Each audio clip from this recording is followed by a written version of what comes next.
A new national study shows nearly 250,000 children in Central Florida don't get enough to eat. Meanwhile, some congressional leaders want to cut funding for food programs. We discovered how those proposed cuts could affect local families. You ready? Yes, sir. Hey, you see all? Colin Sheppy gives meals to nearly 1,000 people a month.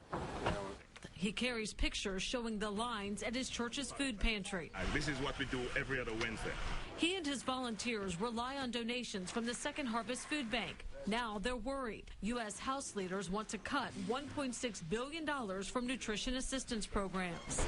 The seniors will suffer, the children will suffer. Ultimately, the entire community will suffer.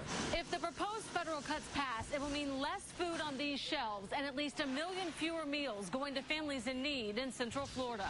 A new study called Map the Meal Gap shows more than 1 out of 4 children in Central Florida don't get enough food. You know, I was really shocked by this study. Dave Krepko's been helping hungry families for nearly 20 years. Recently, he's noticed the impact on children. He thinks of the family who gave their dog away when they couldn't afford to feed him. The little gal was still really distraught a couple days later, and the mom came up and said, listen, we found a great home for our dog. You know, don't be concerned. She goes, no, I'm not thinking about the dog, Mommy. I'm just thinking about when are you and Daddy have to give me away. Dominique Kellogg's been affected too. She signed up for free lunch at her high school in Seminole County for the first time this year. Her father was recently laid off. I never thought I would, you know, be the one that has to raise my hand in school and say, I need that paper, you know, to have free lunch. Her family can't imagine getting by without the help from federally funded food programs.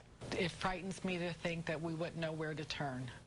Now, a Senate committee passed its version of the bill with fewer cuts to nutrition programs. Now, both sides will try to reach a compromise.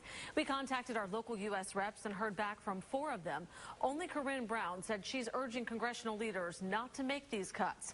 We posted the other lawmakers' comments in the web link section of WFTV.com.